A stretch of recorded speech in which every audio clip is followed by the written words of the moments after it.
2023 жылы қасиетті Құрбан айт мерекесі 28 маусымда басталатыны белгілі болды. Қазақстан мұсылмандары діни басқармасының шариғат және пәтуа бөлімі 2023 жылғы діни күндер кестесін бекітті.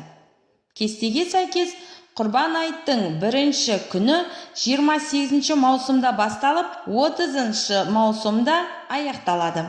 Құрбан айттың негізгі мақсаты Алла разылығы үшін құрбандыққа мал шалу. Бұл мереке қарсаңында миллиондаған мұсылмандар Арафат жазығында құлшылық етіп дұға оқиды.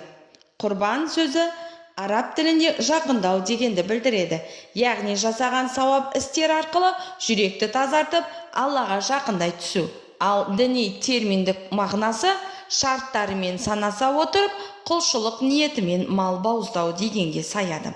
Құрбан айтта құрбандыққа мал шалу Ханафи мазхабында шамасы жеткендерге ғана уәжіп, яғни міндет. Құрбан шалудың мағынасы неде? Құрбан дегеніміз мұсылман баласының өз еркімен немесе нәзір себепті яки құрбан айт күндері Алла тағаланың разылығына бөленуді ниет етіп, жаратушыға жақындаудың құлшылық етудің бір амалы ретінде құрбандыққа шалынатын мал. Біріншіден, Алла өзіне мал мүлік пен білім берген адам. Бұл кісі мал мүлкін Алла жолында жұмсайды. Туыстарына қарайласып, байлығы мен дүние мүлкінде Алланың ақысы бар екендігін біледі. Бұл ең жоғарғы дәреже. Екіншіден, Алла өзіне білім берген, бірақ мал мүлік бермеген адам. Бұл адам жақсы ниетпен, егер менде де байлық болса, мен де оны Алла жолына жұмсайтын едім деген ниетте болады. Үшіншіден, адам баласы құрбандық шалу арқылы мұқтаждарға қайырымдылық жасап, мейірімділік танытады. Құрбандыққа қандай мал шалу керек? Басты талап құрбандыққа таңдап алынған малдың сау, мінсіз болуы керек. Құрбандыққа қой, ешкі, ірі қара немесе түйе шалу керек. Малдың еркегі де ұрғашысы да жарайды, еті көп, дәмі жақсы болғаны дұрыс. Екіншіден, ақауы жоқ, мінсіз малды құрбандыққа шалу. Көзі көрмейтін, бір көзі жоқ, ақсақ, тымарық, тістері жоқ, құлақ кесілген, желіні кепкен құйрығы немесе құлағының 1/3 бөлігінен көбі кесілген малды құрбандыққа шалу дұрыс емес.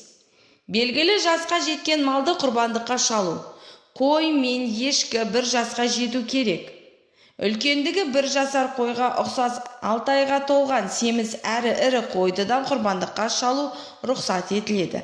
Ал ірі қара 2 жасқа, түйе 5 жасқа толуы шарт. Құрбан қай уақытта шалынады? Құрбандық шалудың белгілі уақыты бар. Құрбандықты одан алдын немесе кейін шалуға болмайды.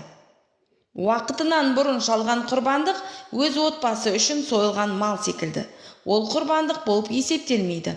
Ал құрбан айттан кейін шалса, оның етін садақа ету уәжіп болады. Одан өзі жемейді. Құрбандық шалу уақыты айт намазы оқылатын жерлерде айт намазынан кейін, ал айт намазы оқылмайтын ауылдарда таң атқаннан соң басталып, айттың 3-ші күні күн батқанға дейін жалғасады.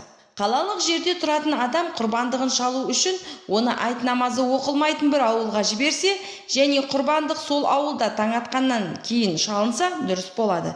Себебі құрбандық иесінің тұратын жері емес, құрбандық шалынатын жер есепке алынады.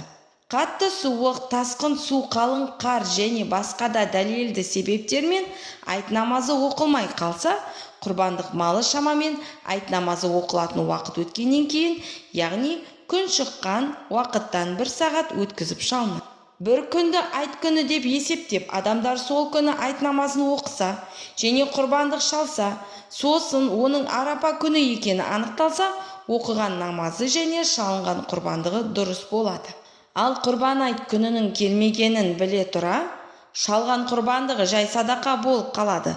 Қазақ дәстүріндегі шектік рәсімі осыған тура келеді. Құрбандықты күндізде, түнде де шалуға болады. Дегенмен түнде құрбан шалу мәкрух делінген. Сондай-ақ құрбандықты айттың 1-ші күні шалғаны абзал. Баршаңыздың ниеттеріңіз қабыл болсын.